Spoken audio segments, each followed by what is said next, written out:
Tired, so tired, overtired. You're listening to Overtired. I'm Christina Warren. I am joined, as always, by Brett Terpstra. Jeff Severance-Gunzel is not with us this week, although we will have him back soon. Brett, what's going on? We are 2 weeks in a row. Our podcast is acting like a normal podcast. How are you?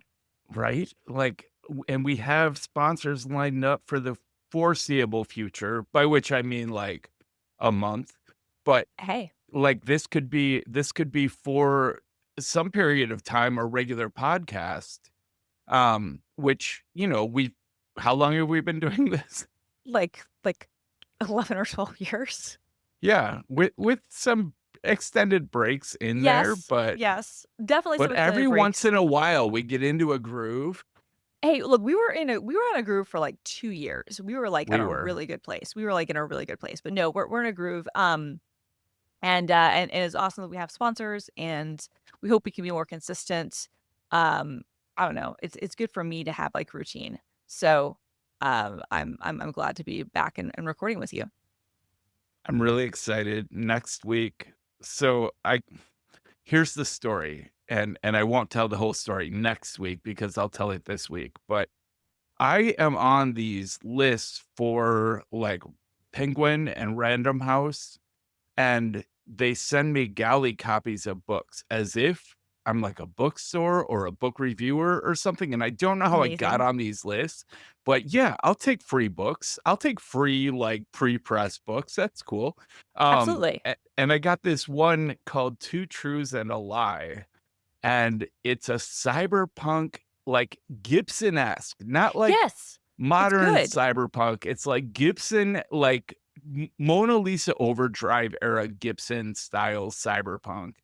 And it plays with the idea of like memory and data as currency, and it's like a queer love story at its heart. And I loved it.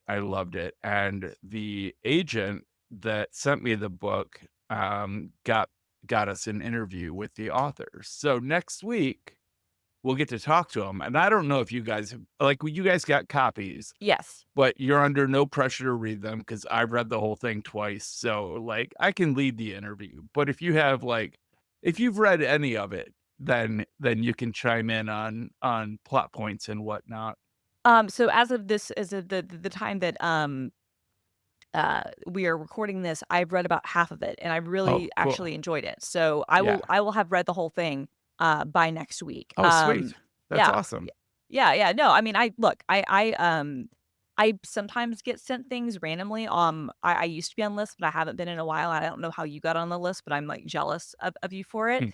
But one of those things, like, if someone's going to go out of the way, if we're going to have an author on, I really do try to do the homework and do the assignment. First of all, but B, like, I was actually like, when you first told us about it, I was like, huh, this actually sounds like something that, and I'm not a huge fiction reader, but I was like, of the fiction, this is the sort of thing that I would read anyway. Yeah. And so I've really liked it. So I'm excited to talk to the author about it. It's good. It's gritty. I think it's set in LA. It's underwater. It's sinking into the ocean. It's fun. For sure. It's dark and scary and gritty and fun. All right. So mental health corner. I think it's perfectly apropos to mention that I am once again getting super shitty sleep. And I don't know why. I'm up to 200 milligrams of trazodone in addition to 1,500 milligrams of Gabapentin. And it still only keeps me down for about 5 or 6 hours. And that's some heavy sedation that I'm just like waking up from. Yeah. No, that's intense. And then so how are things going with like the mania stuff? So the trick with trazodone is trazodone has antidepressant properties, meaning if I were actually manic, trazodone would have made me sleep less, but trazodone made me sleep a little bit more. I can't go any higher for fear of triggering a manic episode, but my psychiatrist is pretty convinced that whatever is going on now is your more classic insomnia and not mania. So I tend to agree. Like I'm not while I am getting up and coding in the early hours of the morning, it's mostly just because I can't sleep. And I need something to do with myself, and I don't have other outlets, so I code, but it's not like manic coding. I'm not putting out huge new projects every week. I'm just You're mostly just doing tired. maintenance. Yeah, So how do you feel about that? Like I know that this is mental health corner and not Christina question hour, but I'm gonna like I love it. I ask love it. questions. So like, how does that make you feel? Because I know that that's always been something that you've been able to get, like the productivity that you've gotten out of your mania has in some ways I think been like um Essential to my career. Yes. yeah, well, I was gonna say an asset in some ways, but also something like you've just come to kind of like learn to like deal with your life around stuff like that and like and figure out how to handle it. So when you have the insomnia, which is not accompanied by mania, which is my life, to be honest with you, a lot of the times, not lately, but historically, like how do you handle that from a mental health perspective? How do you handle that from like a do I feel, like I'm doing enough perspective? Like how does that work for you? That is a really good question. I I don't I don't like not sleeping either way. When I'm manic and I'm producing like crazy new things that I hadn't even thought of 2 days before, and then I have an idea and it just spills out and I bring it to like fruition, like that's a great feeling even on 0 hours of sleep. But consistently getting like 4 to 6 hours of sleep every night for a period of time just wears me down and slows down. Like, I can't concentrate, and if I do hyper focus, it's not like manic hyper focus, it's like slow hyper focus, and I don't care for it. I don't cotton to it at all. Um, I would rather deal with 3 to 5 days of mania and and boost my productivity than this, like, extended Yeah. drag that I'm going through right now. No, I mean, I think that makes sense, and that's kind of why I asked because, and certainly, and I hope that this is interpreted the way that it's intended because I don't mean that I'm envious of the mania or the bipolar because I'm definitely not. Um, but I have always been slightly envious that like when before now like that when you've had like insomnia like you've actually been able to be like hyper productive. Mhm. Whereas my insomnia, like, is not. Yeah, Sometimes I mean, okay, I can use that to read a lot. sure. And I guess I can get some productivity out of that, sort of. It depends on what I'm reading. But a lot of times I'm not reading anything of necessarily of value, right? And sometimes it's not even that. Sometimes it's just like you're literally, or at least for me, I'm literally just like laying there. Or worse, I'm just like dicking around on the internet and I'm not So, able to do on my phone. I'm not able to do really get anything of value done. And it sucks. here's the more existential question behind all of this. Um, when you say of value, do you mean of value as far as your career and kind of a capitalist mentality goes?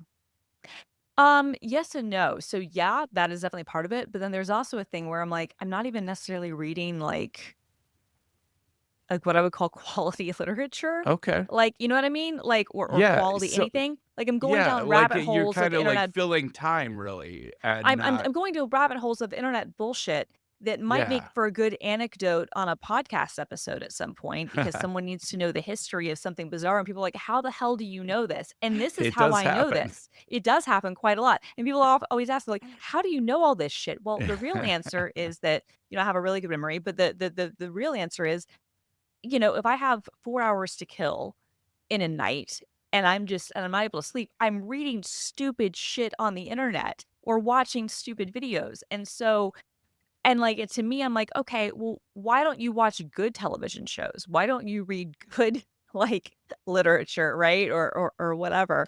To say nothing of like doing things for the capitalistic pursuit, but like even like in an artistic pursuit, like I can't defend it, you know? Yeah. No, I But get it. part of it is because like I'm in like this like sometimes, you just can't sleep and maybe I can like find my way to like, play games or do something else and have fun. But sometimes like you're in this kind of like fugue state where I'm like, I'm not awake and alert enough to do anything that or to focus on anything that would be like good. But I'm, I'm too tired to do that, but I'm not tired enough to sleep. So I'm just kind of like in Yeah. this So like half you thing where so it's just consume garbage. trash. Yeah. Yes, yes. I So yeah. like I don't watch TV in the wee hours of the morning, but when I'm up at 3, by like 7 at night, I'm a vegetable. And Right. like I'll turn on the TV and I just watched all of 30 Rock, Such a good show. beginning to end in the course of like 2 weeks. And yeah, it's funny, it's witty, it's essentially garbage. Like it's all in all, it's a pretty vapid show. Yeah. Um, I mean, it's a I great love it. show, but yeah, I'm not dissing it. Like totally. it was fun, and as soon as it was over, I missed it. And like every night, I'm like, oh, I missed 30 Rock because that it takes me about a week to get over finishing a show, just like finishing a book. Mhm. Takes me a week to like let go of that kind of comfort zone I had hit with whatever media I was consuming. Um, but I've started Lost.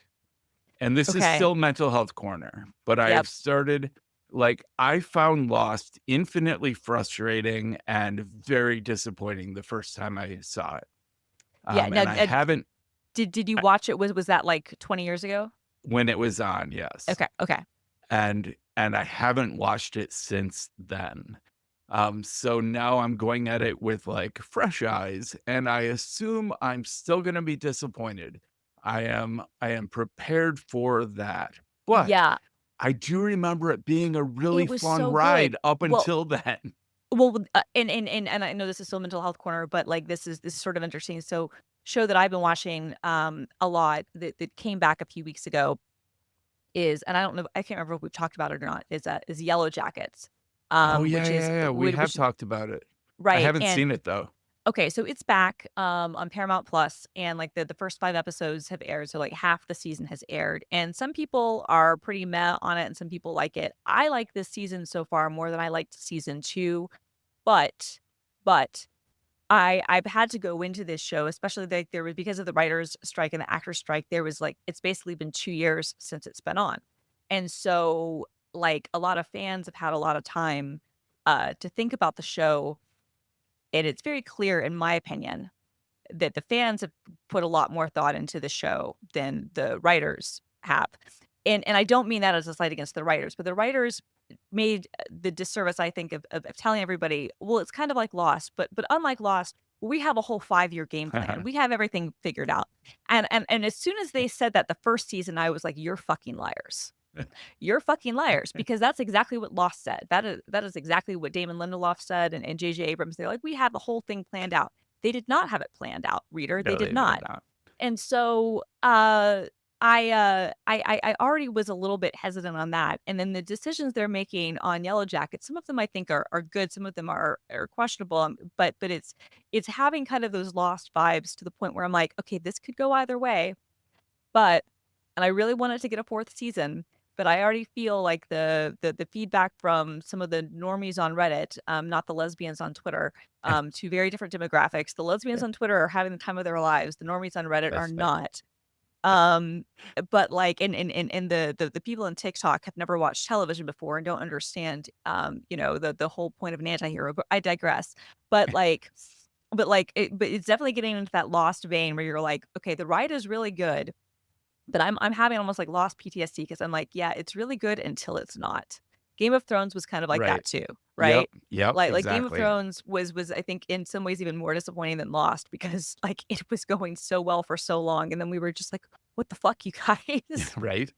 Um, my side project, I watched the first couple episodes of Lost and then thought, what happened to these actors?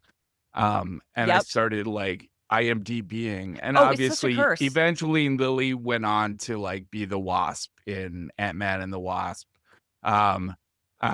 Sawyer went on to he has an I think it's on HBO, something called well, he did Colony, Yeah, and Hurley is now in an HBO show called The Bookie. yeah. Um, Jack has had some legal problems. Well, they've all had legal really? problems. I don't think anything was proven, but he has not. In May 2012, his law. This is from Wikipedia, so I'm just reading from Wikipedia here.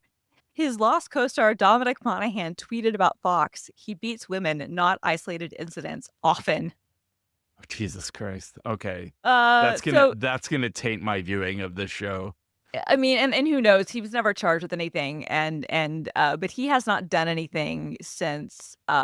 Well, he was in 6 episodes of a thing called Caught, but like basically, Yeah, this is why he hasn't I done added anything. Caught to my list because Caught looked interesting, and I had never heard of it when I was filtering through these IMDb Yeah, I've never pages. heard of this either. This is Australian. But if Matthew Fox is a woman beater, I don't feel I a mean, I need don't. to follow his I mean, I thread don't know at if he's a woman all. beater or not. I know that these are allegations. Allegations, sure. These are allegations. So he never like, you know, I don't know. I don't know. I will quote unquote do my own research, but but I was gonna say that does taint things. Well, I mean, look, that whole cast. If you probably don't remember this, but because you didn't care about things like this, but I did. Like when it was airing, because they filmed in Hawaii, and all those actors got fucking shit faced all the time and got popped for DUIs. And like there was like one season, like 4 of them got arrested. Like Michelle Rodriguez, got like I think she had to actually do jail time like in Los Angeles for like a day, and then they like released her because they were like. I think that she was too popular, frankly, in like the county jail in LA. They were like, this isn't gonna work. But honestly, that's the one from Lost who's had like the most successful career. It's been Yeah, for sure. Michelle Rodriguez, right? Like it was I without a totally doubt. forgot she was even on it. She's not there at the beginning. No, she's not. She comes in season 2, and she's not in it the whole time. And I would say, what's his face? He's Nigerian, I believe. Well, he's English, but I think like, but his name is Nigerian. He was Mr. Echo.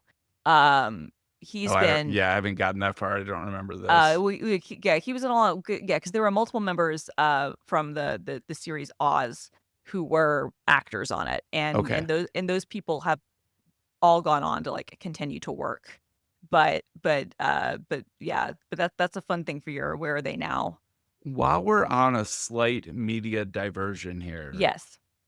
are you watching Severance? Yes. Do you think that they have figured out where they're going?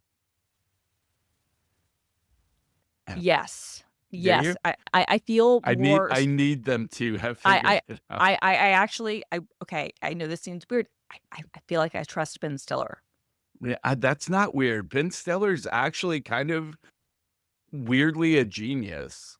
Yeah, no, he really is. Like he's a good director. I mean, I say weirdly because we're talking about Zoolander here. Right, but we are, but also like I think he hits like kind of highbrow, lowbrow, but also like he directed Reality Bites, which no one remembers, right?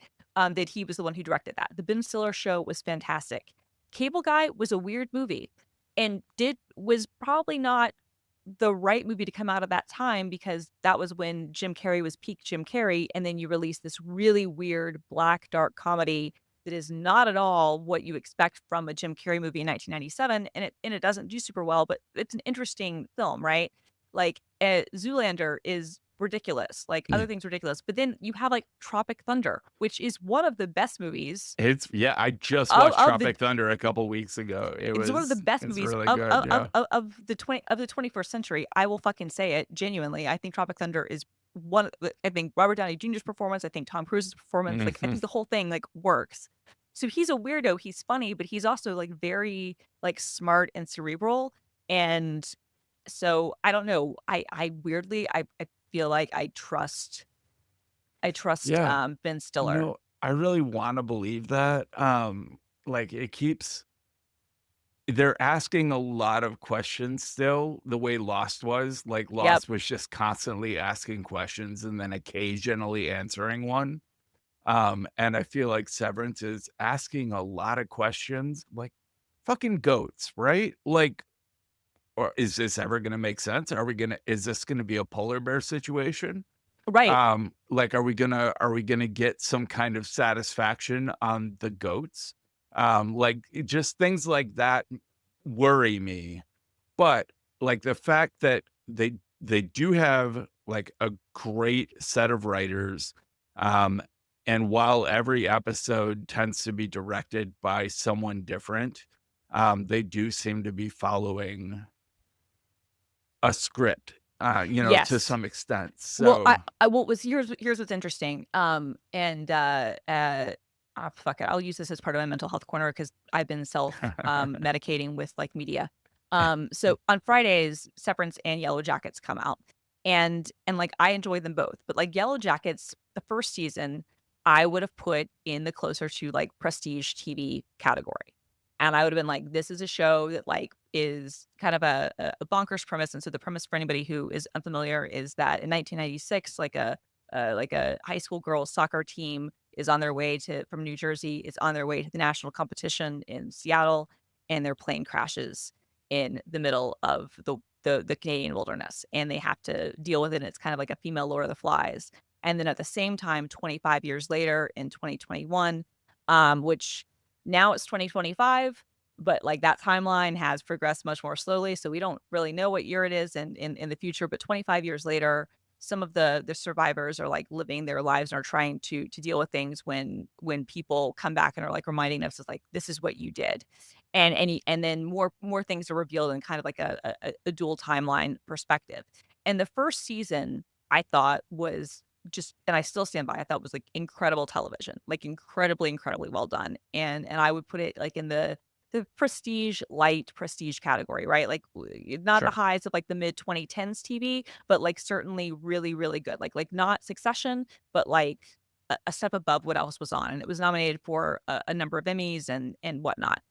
Season 2 comes out, and I felt like they listened to Reddit too much and made some alterations, and I didn't really like some of the changes they made. I didn't hate it, I at all. I think that there were definitely signs at that point that I was like, "You did not plan out the things that you'd planned out." Like, it was very clear to me that they retconned certain things, and, like, they hadn't thought Yeah. about stuff as much as other shows maybe, do. And then Yeah. season 3, coming back after, like, kind of a 2-year hiatus, the I still enjoy the show, but at this point, it's much more camp for me. Well, at least the modern timeline is the what's happening to like the girls like in the woods. Like I feel like that at this point, I feel like it's two different shows. But anyway, my point on this is that Severance to me feels like White Lotus, Succession, like prior, like high end, like good prestige television. Like this Or is like even like good. Breaking Bad. Breaking Bad, well, Yeah. completely, right? Breaking Bad, Mad Men, The Sopranos, like, when you think of like high quality television, like Severance, I think is gonna win every single Emmy this year. Like it is not even gonna be close. It's gonna shogun the whole Even fucking thing. soundtrack. Oh Soundtrack yeah, has been crazy it's good. been crazy, right? The cinematography, like every aspect of the show, Mhm. like this is the new Succession in terms of like just everybody else needs to just go home because what are you even doing, right? And it's not that there aren't other good shows, it's just like nothing else is gonna even compete with this, right? So, um, whereas like Yellow Jackets has like fallen to me to be more like I really love it, but it's like my trash, like a little Oh, bit, that sucks. like kind of fun. And it's not trash, it's just not that level, right? Whereas I Yeah. think at least right now, and it could falter, but I feel like, season 2 Severance has really stepped things up. And as long as they don't um like I don't know. I think that if they keep it to I think that if they have like a set idea of what they're going to do and they stick to it and they don't try to overextend the arc of Mhm. the show, Yep. that's my only fear, right? Is that Yep. Apple or somebody's gonna be like, "Oh, let's do more seasons of this." And it's like, "No, Yep. you gotta Yep. end things up, right?" Like Yep. I know this is like the It's fourth or it's a show that has much like Breaking Bad yes, or any of these like Succession, yeah. Like it has an ending. like Yeah, they have an arc, and the arc ends. And if you try to extend it beyond that, then you're in no man's territory, and you end up with a lost situation. And yeah, I want to see it come. I want it to be satisfied. I want whatever happens. I don't know, season 3, 4, or 5, if it makes it that long. Yeah, I Or mean, if the arc takes that long. if it takes that Like, long, I and just want it to be satisfying. no, and that's what I'm hoping. I'm hoping that like the people making it will do like because and honestly, I think that's what Breaking Bad did really well. Like they had Mhm. an arc, and I think that was when Succession did amazingly. Like they had 4 seasons, and you know that HBO wanted that. You know that they wanted that to go longer. Sure. Because it won every award, and it was huge water cooler kind of show. Everybody was talking about it. It was really good. And they were like, "No, this is how this ends," and it ended perfectly. And that's so satisfying. So I would rather have less. Like if you're Yep. not going to be able to do it right, like with the show like Severance, right? Like, and it's interesting because we talked about this over the weekend, like the New York Times like did like this big, kind of profile of like the Bell Labs buildings, that they like based, Yep. a lot of the looks on and whatnot, and like it's definitely like it's the most streamed show I think of this year right now. Like it's a huge hit. So I hope that they have it more under control than I mean, look, Lost, in fairness to them, they had to do 22 episodes and Yep. Yep. and ABC was just like pushing the mystery, and it was kind of like it was unfortunate because it was originally compared to Twin Peaks, Mhm. which is the original like burn, fast and burnout mystery show. And Right. Twin Peaks had the same problem from what I recall. I was much too young when it originally aired, but like it was this genuinely like global fucking phenomenon and only lasted 2 seasons because David Lynch didn't really have movie at all figured out. I think he did. Like he eventually got it right when they had the movie, and then really I think where it crystallized was the Twin Peaks: The Return, the Showtime series, which I thought was like a really great like comeback in a way because I was like, okay, you tied everything up and you actually did like make this whole thing work. But most people don't have 25 years to Yeah. to to Right. to, to get through that, right? So Right. so anyway. All right. Well, that's my mental health. Is that your mental health Yeah, too? honestly, I think that's also my mental health because I don't really have anything to add since the last time we talked, except, yeah, I've been, like, self-caring with media. So, Yeah. um, there we go. Yeah. I feel like that me too. Do you Actually, so on that note, I was gonna say, since we mentioned we have sponsors, can we go ahead and do our first, sponsor break? I was just gonna ask you if you would like to do the Incogni read. Absolutely. This episode is sponsored by Incogni, a cutting edge service designed to safeguard your personal data. So, did you know that data brokers collect and sell your sensitive personal information? Because they do. That's one of the reasons why you get phone calls and from random numbers and requests from people who know things that they shouldn't. And so this leads to unwanted spam, identity theft, and a loss of control over what's shared online. And from people search sites to targeted scams, the risks are real and they're affecting lives every single day. But here's the good news. Incogni automates the removal of your personal information from these data brokers. With just a few simple steps, you can create an account, allow Incogni to act on your behalf, and you receive progress updates while they work their magic. And so Incogni automatically contacts data brokers on your behalf to request the removal of your personal data. And this seamless process ensures that your information is continuously monitored and it stays off the market. And so this significantly reduces your risk to spam, scams, and identity theft. I know Brett has been using Incogni for a couple of years. I've been using it for a few weeks. And I have to say, as someone who's gone through the process of manually trying to submit these claims to data brokers, this is way easier, and I've been impressed with like how much stuff they found and how much they've been able to clear out, and like this is very good. And I know Brett mentioned last time that like you've received fewer spam calls. I Almost have 0, too. yeah. And I don't, I don't know if that's because I've been, like Verizon or somebody has some sort of list or what, but like I don't know have enough like long-term data to say it's Incogni, but it's definitely decreased, which is really good because that's one of the main things that happens. It gets your phone number, and I've had the same phone number for over 20 years, and so it's associated with me. And so, the fewer like random calls, like you owe something to the IRS, or have like this outstanding car loan, or whatever you get, the better, because those things can really prey on people. You can get an individual account for yourself with Incogni's family and friends plan. You can even extend that same robust protection to up to 4 additional members. So that means that your entire family or close circle can benefit from Incogni's vigilant data removal and monitoring service, and provide everyone peace of mind. And take control of your digital privacy now. Visit incogni.com/overtired and secure your data today.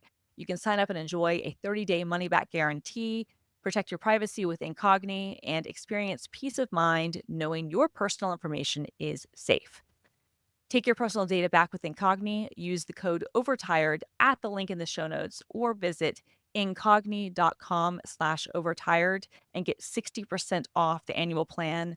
That is incogni.com/overtired.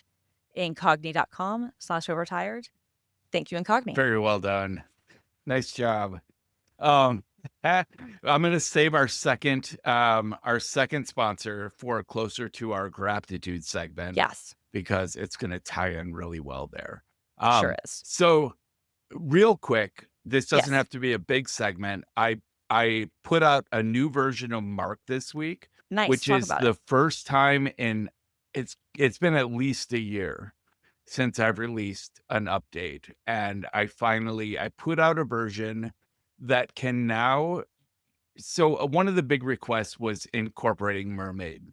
Mermaid.js, which lets Yep. you write diagrams in Yes. Markdown-esque And formatting. that's been supported by the official GitHub flavored Markdown on GitHub for I think 2 years now. Yeah. Yeah. So instead of just adding Mermaid, I decided to add the capability to add your own JavaScripts from a CDN, from a local file, or from just embedded raw text in an entry field. And then you can add hooks that will update whatever library you add. It can update it every time the page refreshes, because Mark doesn't do a full page refresh. Right. When it detects a change in the file, it only updates the part of the page, a part of the display that was actually modified. So this allows you to add something like Mermaid and then have it automatically update every time you make a change to the file.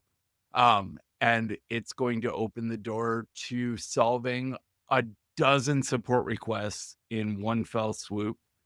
And then the other request that I don't know why this is such a big deal now, but there's this, I think it's from Common Mark, this syntax where you put 2 equal signs on either side of a block of text and it highlights it. And it works in Bear. I think it works in Obsidian.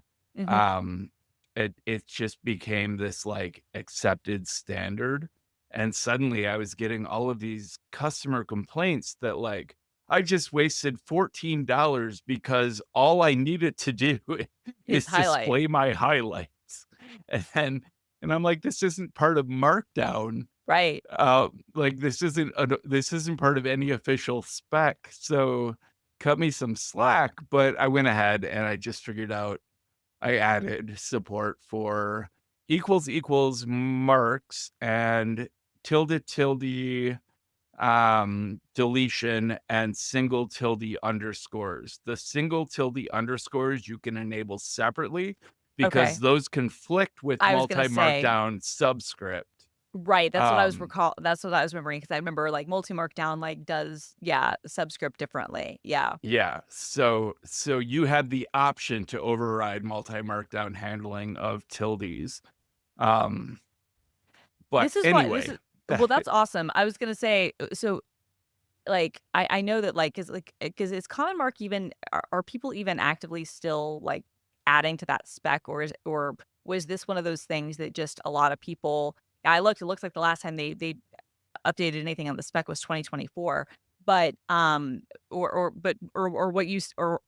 what you are seeing is that, like, yeah, somebody somewhere added some sort of common thing, whether it was part of a spec or not, and it becomes adopted, and then because it's not part of any of the official forks, like, it's hard for, people like yourself, if you are supporting a flavor Yeah. of something, to be like, okay, well, I don't even know that I'm supposed to Well, do and this. the beauty of marked is okay, so it's a huge glaring hole and a benefit at the same time that marked can work with whatever processor you want it to. Yep. It has multi-markdown and GitHub flavor markdown built in, but you can extend that to work with common mark. I've written custom processors that handle all of Bear's syntax, Obsidian callout formatting.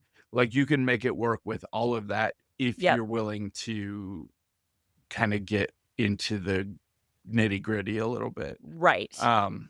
And I don't know where all of these people who want the equals highlighting necessarily are coming from, or if they're even coming from like the same place.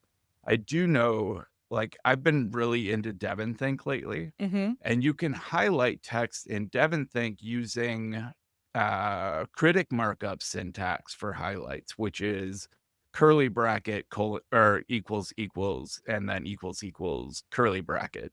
And that will give you like a markdown annotation, which is, it's perfect. It's great. I love it.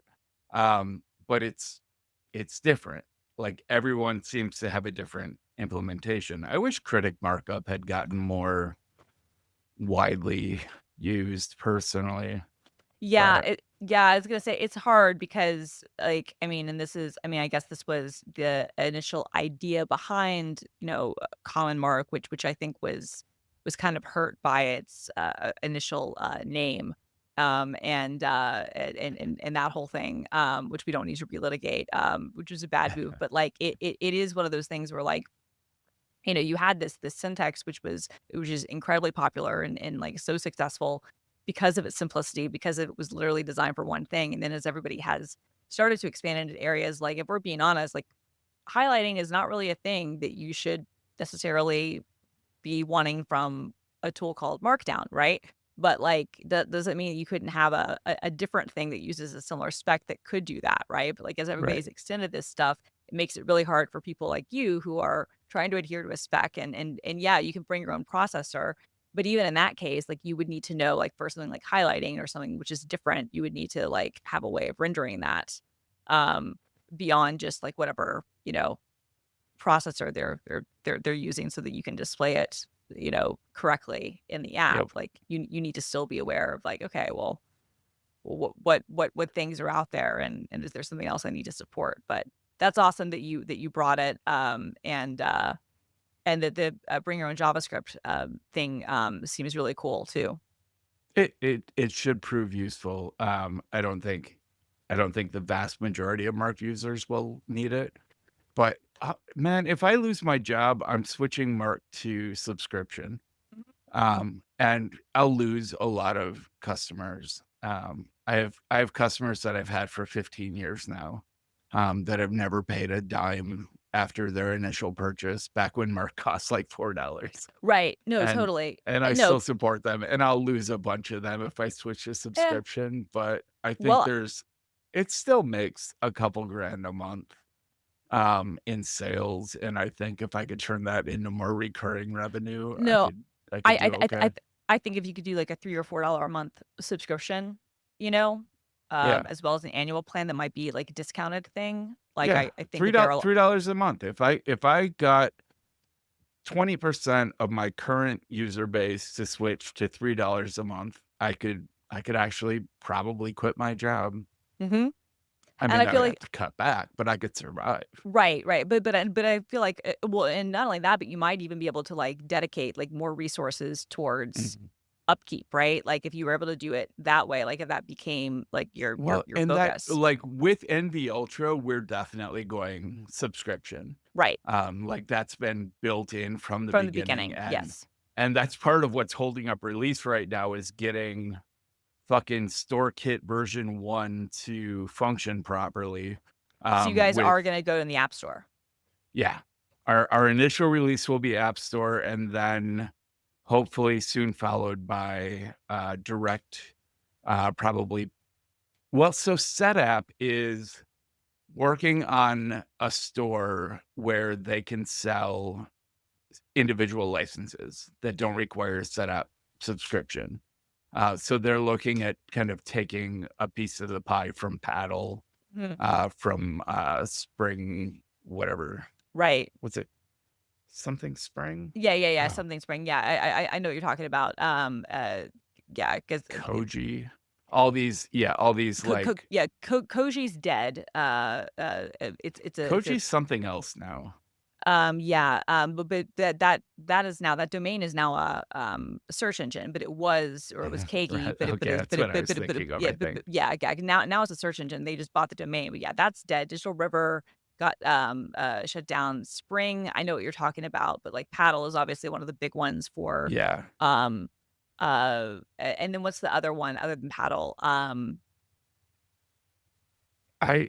I'm blanking on it. I am too, because I can, It's but I one can that's see in my been head it's one around of the huge longer than ones. Paddle.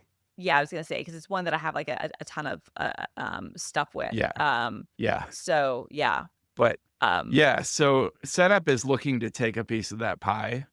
And honestly, if they've been like, they've had Zoom calls with every developer on Setapp to talk about what they would want to see from that kind of store.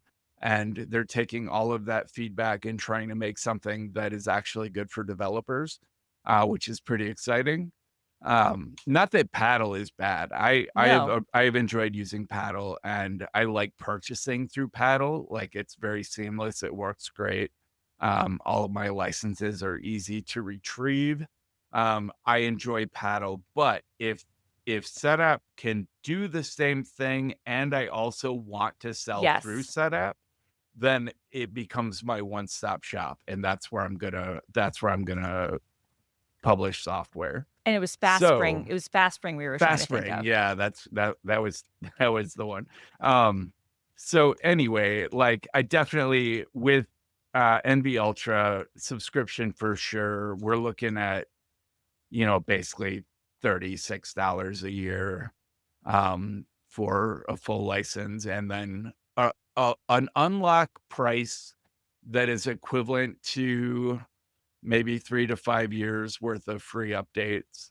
And we're going to call it a lifetime license, but after 5 years, we might release a whole like major upgrade Yeah. that requires payment, the way software used to work. Yeah, exactly. The way it used to be. And Gumroad was the one I was trying to think of.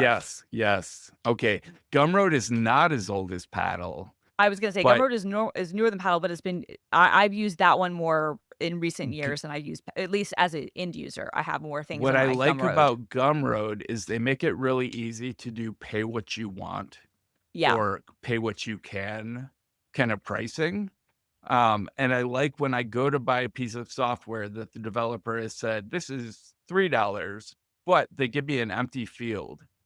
And Right. I can say, no, this is worth $5. This is worth Yep. $6.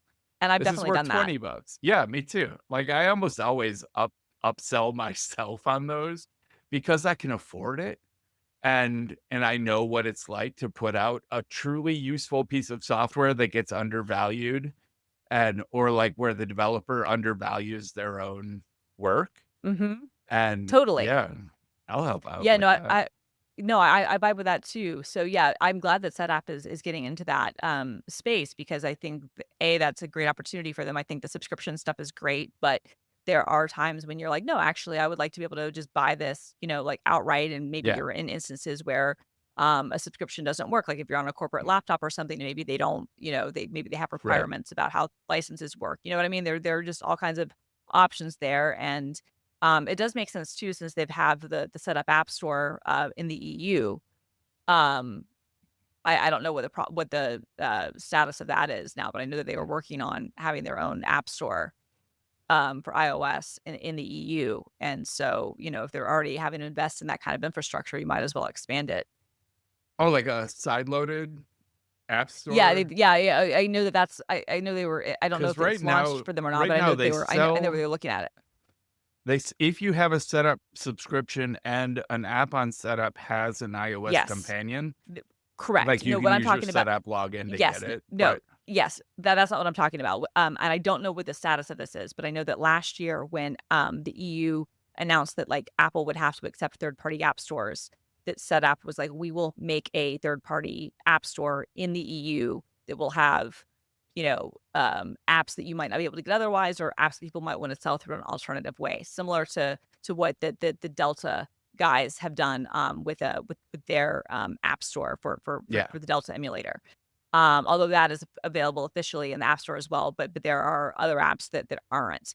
And so if what I'm assuming, and I have no knowledge around this, but I would assume that if they were going to take on the undertaking of being like, okay, we have to have this much money that's required by the DMA to have this, marketplace. If we have to go through all this process of building out our infrastructure to do individual sales and to do this stuff for the EU, we might as well make some tweaks and make a paddle gumroad, Yeah. Sales whatever, platform. Yeah. exactly. So that we can sell individual licenses to outside of mobile, because if you're already building it Yeah. out, you might as well get some bang for your buck if you're doing all of Yeah. that. Right? I don't know. Okay. Okay. Can we talk about some new computers? Yes, let's. Okay. So the new Macs, we got some new Mac updates this week. We also got a framework announced, a bunch of stuff week before last. But let's talk about the Macs first. So you Uh, you have an M4 Mac Pro now, right? I have an M4 MacBook Pro, and I still have an M1 Studio, and I've been waiting for the Studio update, Yep. and I are there benchmarks out between the M3 Ultra and the M4 Max There are. Studio? No, because they announced the new Macs, a new MacBook Air and the new Mac Studio were both announced this week, and they will be available starting on the 12th. So reviews will probably be out on Monday or Tuesday, is my guess, and so we'll start to see benchmarks then. But no, they don't. Other than like some synthetic stuff that Apple put in the press releases, we don't have any comparisons between the M4 Because, Max and the M3 Ultra. like, the M3 Ultra is priced higher than the M4 Max. Yes. So I have to Right. So assume. so from what I understand is how they describe the process, it's better Okay. is how they're sharing it. So how they're describing it, I think, is that they're saying that the M3 Ultra is two M3 Maxes stuck together. And so that will have like a higher throughput. That's how you can get 512 gigabytes of unified memory and do some other things. It's still on the older 3 nanometer process, but it's still on the 3 nanometer process. And the way that it was described, I think, to people like Jason Snell and John Gruber, and I hope that I'm not misrepresenting this, but from the impression that I got based on their write-ups, was that what Apple basically said was that they kind of work on some of these chips in parallel, I guess like uh processes. And so one team's working on one thing, one's working on another. So the M4 Max for most people is probably enough, but the Just M3 from a Ultra branding is going to be perspective, even beyond that because it's basically I know, I just from a agree. I branding agree. And perspective, and why 3 they should be wanted to be slower that than pedantic about 4. it, because it's not like it. Yeah. I agree with you. I agree with you. But if you have if the way that it's working is that okay, the two ultras are two of the Max chips attached, like in their chiplet kind of thing, similar to how AMD does their Zen processor. That's basically what they're doing, is attaching two of them together. If that's what they're doing, then yeah, no matter what, unless you made like titanic improvements from M3 to M4, which you didn't, you know, Yeah. then 2 is still gonna be better than 1. So for instance, the comparison, on the Mac Studio, page, and some of this could just be down to binning, it could be down how they spec the chips, obviously. And there's some, I guess, thought that maybe the M4 Ultra will be what they'll use for the Mac Pro. Maybe that'll be the one thing that will get people to stupidly buy a Apple Silicon Mac Pro, which zero people in the universe need. But Right. the comparison is that the Apple M4 Max chip will have 14 core CPU, 10 performance cores for efficiency, and then a 32 core GPU. And I think it can be extended beyond that.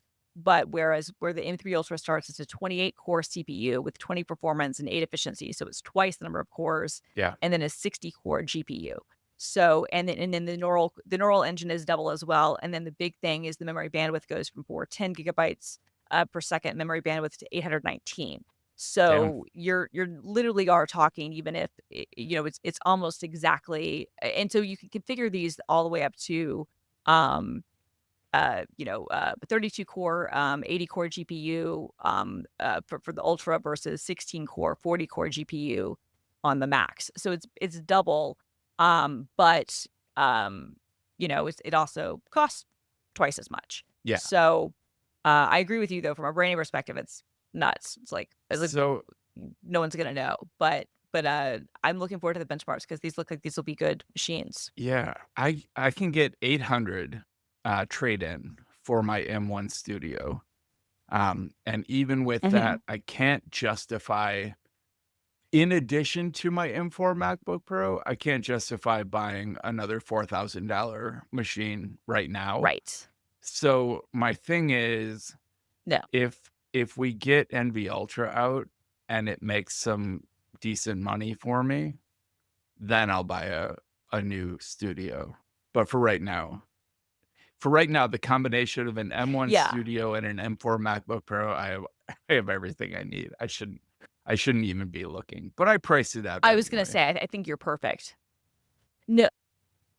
Yeah, and I was looking too because in my mind I was like, so I have like my 2020 iMac, which has 128 gigs of RAM, and it's like it was an i9 and a big graphics card, and it still performs really well. But and I'm not like needing to even upgrade it, but it is still an Intel machine, and like Apple's going to cut support for it maybe even this year, right? Like I don't know when, and so then I'm going to be stuck in this position where I'm like, okay, well, do I, spend a couple $100s and try to turn it into a second studio display by getting like a board from AliExpress and like opening up the back of it and attempting to Frankenstein the whole thing so I can try to save the display and reuse that? Because Apple's only going to give me they're not going to give me any money for this computer.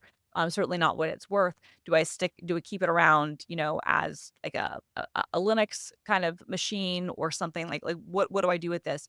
But I was like, okay, well, if I wanted to get a desktop, and I don't really need one right now. I have an M3 Max and then I have an M4 Pro for work. But if I wanted a desktop, I'm like, okay, well, you know, how much do I want to spend? Because the Ultra is probably more processing power than I need, but at the same time, I don't really want to spend I priced out it'd be like, you know, $3,500 to get an M4 Max Studio the way I would want it versus like a couple hundred more to get the base level Ultra, which would have not 128 gigs of RAM, but it have 96, but it would be up there. But I'd be basically looking at spending about $4,000 on the machine that I would want, configure the Right. way I would want it before tax, and then I have to figure out a freaking display.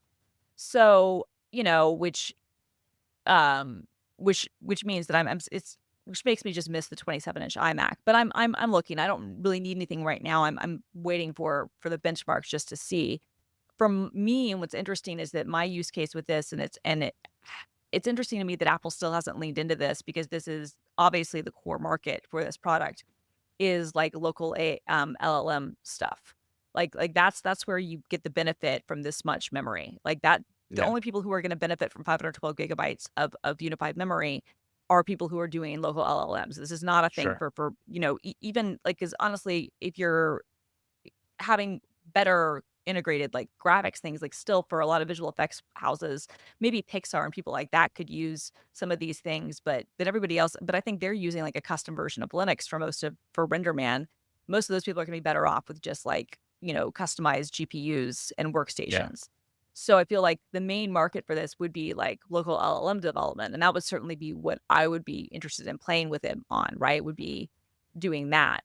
So it's weird to me that they haven't, at least so far, like leaned into that in their outreach for their marketing, because I'm like, this is what this is. Like, this is competing in essence with like the thing that AMD showed off at CES, and some other stuff. And speaking of that, framework, which a disclosure, I did invest in their community funding round. So I am in a very minority investor, but like I don't Sure. know anything, Yeah. beforehand or whatnot. They had an event 2 weeks ago where they announced some updates to the Framework 13 for 2025. They also showed off, it's coming soon, this Framework 12 laptop, which is like a two-in-one that is apparently going to be very like priced very well and designed. I think probably for like schools and fleets is it's what it looks like. The kind of the goal is, and I'm looking forward to that because that'd be a great machine to recommend to people who don't have MacBook Air money, but need, something reliable and repairable.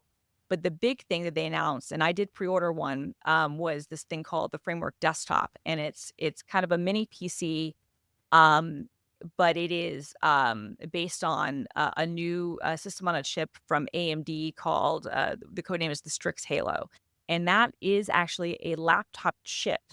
But what are doing is they are combining it. They're putting it in a desktop housing, so it'll have more cooling and more dedicated power, and hopefully get more performance out of it. And the so it has a built-in GPU, built-in, a CPU, integrated memory, networking.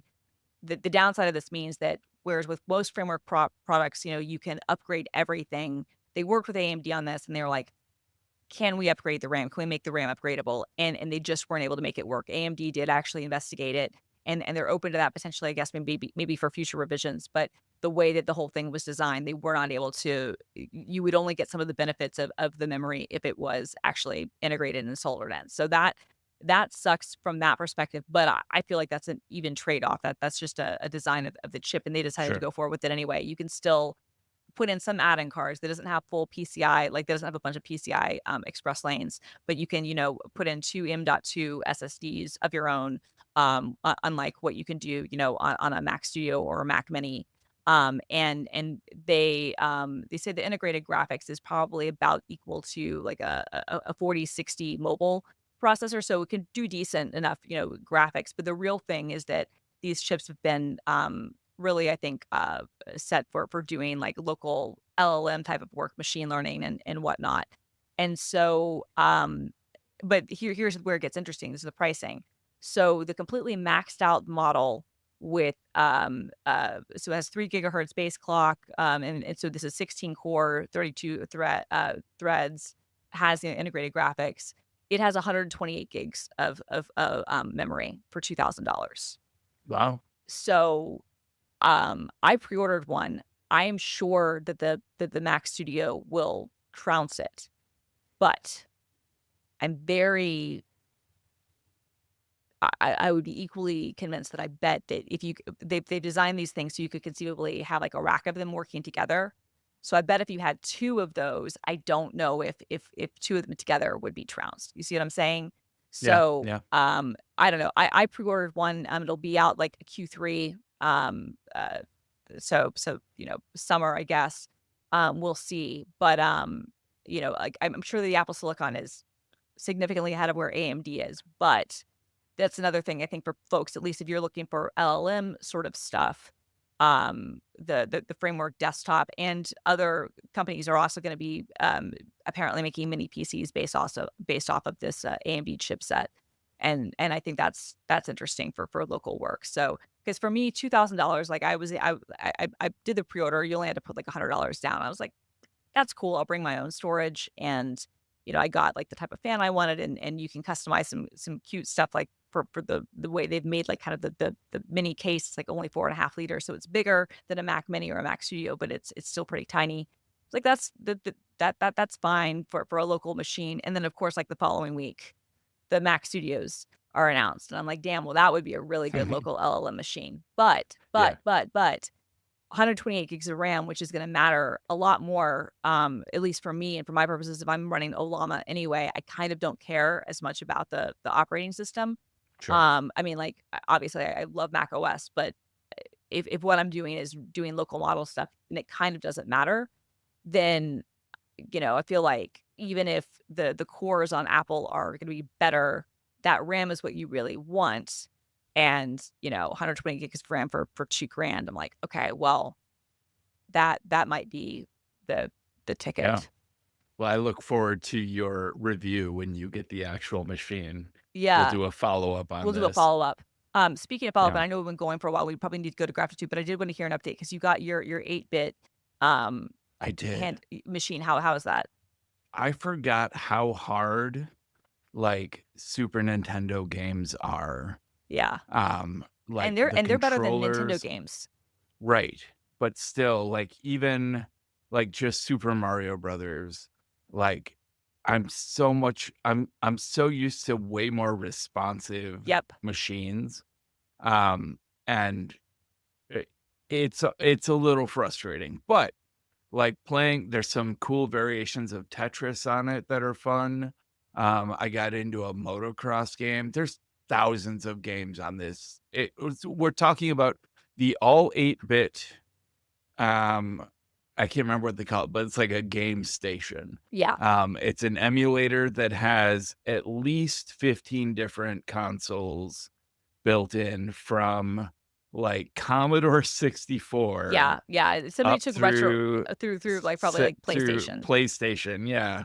And like it's missing some key. Like I really wanted Super Mario Kart for Nintendo 64, Yeah. and that's not on there.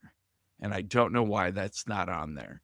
Yeah. And it's weird because like all these games, obviously, like this is not like a legal thing. Sure. If you can bring your own ROMs, I can get you the ROM for that. Yeah, it has USB ports. I imagine I can hack it a little bit. Oh, I I'm sure you haven't can. I'm looked sure. into it I'm yet. sure. I'm sure that it's just running RetroArch under the hood. Yeah. I don't know that definitively, but I would be shocked if it were not literally just somebody packaging, a cheap, ARM SoC with Yeah. a RetroArch and a bunch Yeah, of ROMs they obviously. downloaded off the internet, right? So Yeah. I have ROMs. Especially he was like $100, so it's not Absolutely. it's nothing fancy. No. Well, right. What I'm saying, there are a lot of these types of devices out there, and so I can help you with that. At least getting stuff. Yeah, but yeah, because and it's interesting. Nintendo 64 games have been really hard to emulate well because of how custom that processor was, and it took people a really long time to do it. And then there was kind of this conundrum because there was this big Nintendo hack a few years ago, and a bunch of the internals and schematics and stuff of the 64 were part of that hack. But the thing is that if you're going to do like a clean room reverse engineering thing, then you can't look at that stuff. And it's unclear if some of the people who worked on some of these cores for some of these different things did look at that or not. I think some might have, but I think a lot of them probably kept to their principles and were like, no, we're doing a clean room reverse engineering. But it was a really big breakthrough. We were talking about the Mr. FPGA thing last week. And to be clear, that is not what your system is. Your system is just straight up emulating. Yeah. But they made a big breakthrough, the Mr. project last year, and then Analog followed around the same time, where they were able to reprogram the Nintendo 64 schematics. And there are still a few things with shaders and some stuff that they had to make some modifications to. But that was like a massive breakthrough because that has been one of the hardest systems to emulate. And because it was so custom and because it was powerful enough at the time. And so like I remember, in like a Raspberry Pi 3 or something, barely being able to play like Diddy Kong Racing and like Mario Kart 64 like on those types of consoles. Now that was like 8 years ago. It's improved a lot since then, but emulating the N64 has been a challenge. So it's cool that we're now at that point where like they can even just throw those games on Sure. these $100 boxes. What's wild is my memory of how good Nintendo 64 graphics looked of just being wowed and amazed at, oh my God, look at this technology. It's amazing. And now And you're like, now this I looks like see it shit. and like, holy shit, this looks like Atari to me now. Right. Well, part of that is because you're looking at it on an LCD. Okay. No, for real, for real. If you look at it on a CRT, it looks much better because that Really? was yes, yes, Because it was 1000%. designed for that. It Because was designed that, for that. yeah, okay. It was designed for that, and they did things with certain comb filters and whatnot to really make things look smoother and to make it look less blocky and less pixelated. And you don't get that when you have an LCD. If anything, it Yeah, sometimes makes it okay. worse because they can higher res the pixels, which you would think would be a good thing. Oh, I can play this in 4K. I'm like, no, you don't want to see this in 4K because it was designed to be viewed in 480, really 320, whatever, and have kind of filters over it to give the sense of motion and all of that. And if with that's up front leveled, all you see are the blocks. PlayStation games are Sure. even worse because those didn't even look that good other than rendered scenes. PlayStation games did not look that good to Yeah, begin with, but Nintendo yeah. 64 stuff did. But yeah, I had the exact same like realization when I played like on a LCD for the first time, and I was like, "Oh, okay." All And right. I That don't know if explains a lot. I don't know if your system will let you do this or not. If it is based on RetroArch, then you can, but there are people who've created shader packs and other types of things to improve the looks Interesting. of how Okay. that stuff works on LCDs. So, I have some um research to do I was then. gonna say that's the thing you can do next time you're up really late with insomnia. Just There you go down go. the Nintendo 64 emulation rabbit hole. Because I don't know Yeah. if you can tell, Brett, but I've been through that a few times myself. It sounds like it, yeah. All right. Well, I'm going to do sponsor number 2, Hell which yeah. they might complain about being so late in the episode, but they're going to get their money's worth out of this Yes. because it's going to be, you'll see. You'll You'll see. see. It's going to be worth it. It's going to be amazing. This episode is sponsored by Rogue Amoeba, makers of powerful audio software for the Mac. Christina and I are both big fans of Rogue Amoeba. They have been developing audio-focused app for the Mac for over 20 years, going all the way back to OS 10.2, which is Jaguar, in case, you've Yep. forgotten. It's The been a first while. well, it was the first good one. Let's be clear on that. It was the first Sure. good OS 10. And Rogue Amoeba's latest versions make it a snap to get started with no need to even restart your Mac, which was a thing for a little bit because their software ties in at a low enough level to your audio system that when system integrity protection became a thing, there were some workarounds. But these days, Rogue Amoeba's apps don't even require a restart of your machine. I personally love SoundSource and Loopback, and I Mhm. use them all the time. SoundSource puts per audio controls, including the ability to apply effects right in your menu bar. And Loopback is an amazing app for routing signals and working with multiple audio devices. It's awesome. And I would be remiss, of course, not to praise Audio Hijack, the all-purpose tool for recording and routing audio on your Mac. It can do just about anything with application audio or microphone input, and it has a ton of automation possibilities. We'll be talking a bit more about it in a second. You can learn more about all of Rogue Amoeba's software at macaudio.com/overtired. That's macaudio.com/overtired. Listeners of Overtired can save 20% off any purchase through the end of May with the coupon Overtired. Just go to macaudio.com/overtired and use the coupon Overtired. Which brings us to gratitude. Yes, yes, and we figured like this would be a great time, and like genuinely, this is a pick of mine because I wanted to talk about this feature which came out a couple of weeks ago. Anyway, but speaking of my gratitude this week is actually Audio Hijack, which is a fantastic application that I've been using. God, I think basically as long as I've been like full timing a Mac, which is 18 or 19 years at this point. Yeah. So, it's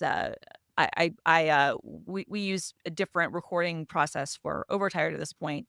But if I'm needing to do backup recordings, or if I'm doing recordings with other people, or especially when you bring in lots of different audio sources, like audio hijack is just an amazing tool, along with like loopback and sound source, as you mentioned. But one of the things that's great about it is you can record from any source. And you can build in these blocks to kind of automate these processes. So I can be like, okay, I have my Zoom audio coming in here, and I have, maybe audio from like if I'm wanting to play back for a soundboard or something, I can have that come in here. And I can also separate the channels if I'm talking to multiple people, and I can have them routed to these devices. But one of the other things that they introduced, and they first rolled this out in beta back in I think 2023, so like a year and a half ago, is a ability to transcribe the audio that you're recording, and it does Live. this live. And the way it does this is it uses Whisper, which is OpenAI's open source, and actually open source, a local model for doing transcriptions, or for doing voice to text rather. And you and I have talked about Whisper a bunch in the past because it's fantastic. It works really, really well in a bunch of different languages. And so they've got that built into a block. So while you're recording your podcast or your radio interview or whatever the case may be, you can have this transcribe block plugged into Audio Hijack. And while you're recording, it's also going through the process of transcribing and doing that in real time and creating that nicely for you. So by the time you're done, that's one less thing you've got to run your audio through, right? Like you could conceivably record your audio and then just feed it into, a program like Mac Whisper, or use like a command line, Whisper CPP or whatever, to transcribe. But like the fact that you can do it in real time while you're recording, I think is just freaking awesome. And Yeah. it's just such a cool feature. Yeah, it's super cool. I love Audio Hijack. I love any app that brings like node-based editing where you can like drag blocks around on a workspace and like connect different outputs to different inputs and like see it all visually. That was kind of the breakthrough thing for me with Yes. Audio Hijack, and like all of Systematic, my older podcast that is now in retirement, but all of that was recorded with Audio Hijack. Bringing in like I could split my Skype conversations into 2 different tracks, so to make for easy editing Yes. and EQing. And Uh, sorry, go on. Go ahead. No, I was gonna say, When you're yeah. doing when you're doing an interview podcast and you never can predict what the other person is going to have for a microphone, having separate tracks is crucial. No, it is crucial, and that's the thing, right? Is that we used programs like back when Skype was a thing, and RIP Skype. Microsoft announced that they are killing Skype in May. Mhm. Pour one out. Like I used that. Like that sound will be in my head for forever. And Sure. and I used to use Ecamm's call recorder Yep. primarily for that because it was so easy. But for anything that was more complicated, especially I had multiple people on, like the thing you would use would be like Audio Hijack. And to my mind, Yep. there's still nothing like Audio Hijack. Like even when I was doing Rocket, we had a few kind of bonus episodes, and like actually our final bonus episode that we did for the show, Simone and I watched the movie Her together. And I would not have been able to do that without Audio Hijack because I was able to bring in the audio from the movie. So we were both watching like at the same time. And I was able to bring in the audio from the movie and have that at a lower level, and then record our audio tracks separately from Yeah. Zoom, and then adjust the levels independently. And then when I was able to when I edited it in Descript, actually, which was great for that purpose, I just didn't have Descript run on the Her part because I was like, I'm not having it transcribe that part of it. I had it transcribe our other things.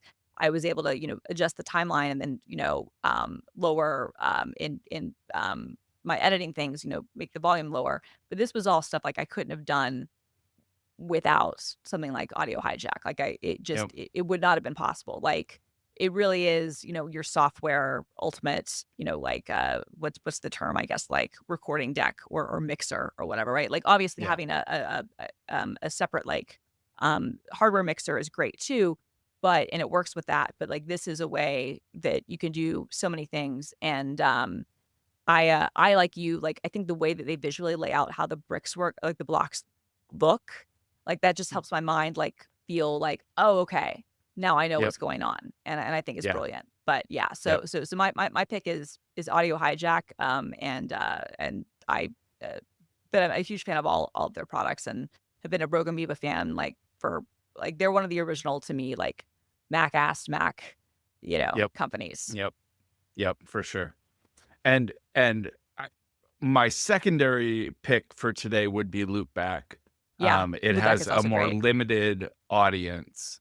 But if you have, say, like I have these complete audio interfaces that I use that have 6 different outputs or 6 different inputs and 4 different outputs. And um, with Loopback, I can say, take the input from 1 and 2 and route it through my Bluetooth Mm. output and then pass that through 2 outputs 4 and 6 and I can make like crazy echo. I have all kinds of my Echo and my HomePods like route through my complete audio and yeah, Loopback makes these really complex scenarios workable. But Yeah, go ahead, you gonna say? I was just gonna say it's especially good for anybody if like you're using OBS a lot.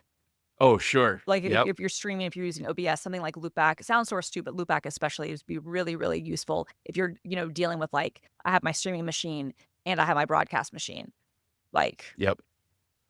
But my actual pick for today, and I may have mentioned this before, I have a terrible memory, but AlDente Pro. yeah, it's great. I don't think we've mentioned it Um, before, but I've used it. It's great. so what it does is for your laptop, for your Mac laptop, it can set in its most basic form, it can set a cap on how much charge your battery will accept so that if your laptop is usually plugged in, Mhm.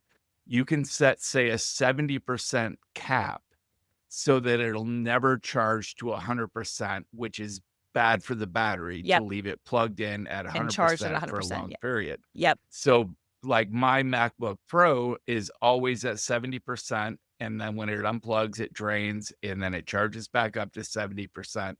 I have the option to cap it up or top it off. Yep. Like, you can hit top it off, and it'll charge it to 100, so you can go out, you're going on a trip, you're going to the coffee house, whatever. You can top it up before you go, but then the next time you charge, it'll only go to 70%. It can discharge even while your MacBook is plugged in. Mm-hmm. So then you can have like weekly calibrations where it'll discharge to 15%, Exactly. recharge to 100%, and then discharge to your preferred level. Um, and it can display your actual battery Capacity. charge. Yeah. Yes. Yeah, it can display your capacity, so it can show you like your degradation of life over Yep. time. But it can also, there's a hardware reading of what your battery is actually charged to that is not the same as what the typical battery output in the menu bar will tell you. Right. And It's a great it's app. interesting, but also very useful to know what the actual battery charge is. No, Yeah, it really is. Yeah, I like it. and So go it's on. on Setapp. If you're a Setapp subscriber, this is a no-brainer. If you have a laptop, it's useless on a desktop machine. But if you have a laptop, highly recommended. Yeah, no, I'm a big fan. And I think that it's like $25, I think, for a lifetime license, or they do have like a subscription, but if it's subscription, you might as well just get set up, in my opinion. And get a bunch Yeah, of other apps too. But it's a great app. I started using it. I think I heard about it, and then it came to Setapp, and like just I guess for background, why people would want this. If you do have your laptop charged, plugged in a lot, the battery health goes down significantly, and you can wear down the batteries, and battery replacements, although Apple will do them. It's a weird thing. Like under Apple Care, they won't do it if it's under 80%, even if you pay them. Yeah. And it can be really difficult to even go in and be like, I want a battery replacement. They're like, my battery's only doing 85%. They'll be like, oh, well, we think it's fine. I'm like, no, but I know that this, the way the battery degradation works is that it's incremental. Like it's faster rather. I can't think of the right term. So like once you get to that point where you're like in the 80s, like especially if you're like in the low 80s, Exponential. exponential, thank you, it will super, degrade much faster. Yep. And like just but the thing is that I don't know how many people are going to go through like the cycle themselves of okay, discharging to 15%, then charging up and whatnot. Like I used to try to do those calibration things with things like coconut battery and whatnot. But what's great is with AlDente is that it will stop the charging. Apple has some of this built into Mac OS now, and it's pretty good, like, in terms of being able to be like, "Okay, we won't charge all the way, and we'll do, like, smarter Yeah. charging," but it's not as robust as this, and this also works. I think it works with Apple, with Intel Macs too, I'm not sure, Yeah, but it does. yeah, so it'll work with older machines too, which is really good. And it's interesting 'cause, Windows machines have had some features like this for a while where with certain types of, like, utilities, you could kind of or with certain BIOS, features, it's a popular BIOS feature, you can be like, "I'm gonna manually have this set to only charge to 8%." What I like about this better in some regards is, like you said, that top-up feature, because there are times where, like, I similarly for my personal machine, like, I have it set to charge to 80%, just like you have yours is 70, I have mine to 80. But because it's a 14-inch, if I'm going out, depending on what I'm doing, I don't want to be in that scenario where I only have 80% power, so I can just, like, top it up. And then, I feel confident, that my battery is gonna last a really long time, and so you're not losing out on anything in that regard. Your battery's staying healthier longer, it'll do the automatic like, I just love to have the set calibration thing every week because 'cause I'm like, "Okay, Mhm. I spent a lot of money on this laptop, I don't wanna have to deal with, getting the battery replaced, and I don't wanna deal with a scenario where I'm, like, 3 years in and I'm like, "This laptop was great, but this battery sucks," and Apple makes it really difficult to repair or replace, so Al dente even controls the light on the plug. yes.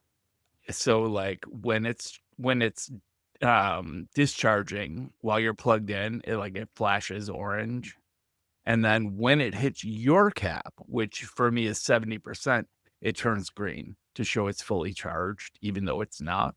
I like that. I like that too. Um, And I don't know how they've been able to, like, do all the low level stuff they've done because I know that Apple really probably doesn't want people doing some of that stuff, yeah, I don't know. but they've done a great job with it. So, like, Yeah. I'm a big fan. All right. Well, thank you, Incogni. Thank you, Rogue Amoeba. Rogue Amoeba, for keeping us on the air. It's been a pleasure. You good? You good with wrapping up here, Christina? Yeah, I'm great with wrapping up here. This is fantastic. All right. Get some sleep. Get some sleep. The system is going down now.